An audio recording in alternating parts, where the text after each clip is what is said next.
Hello everyone, Peter Taraborelli here for Stoner Car Care, and it is such a gorgeous day. We are going to step outside and use this as an opportunity to demonstrate our trim cleaner on the floor mats of this Jeep Wrangler.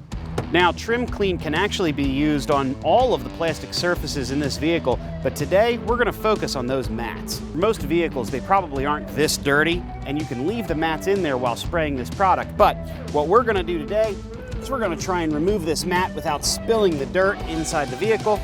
Take it out, dump the stuff out here, and we're actually going to spray these out here.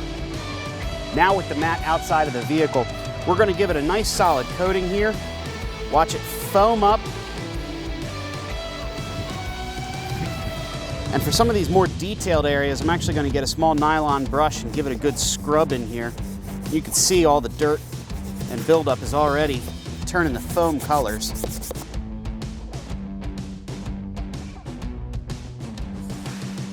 And you just get a microfiber cleaning cloth, give it a quick wipe, and you can see how dirty this is actually coming up.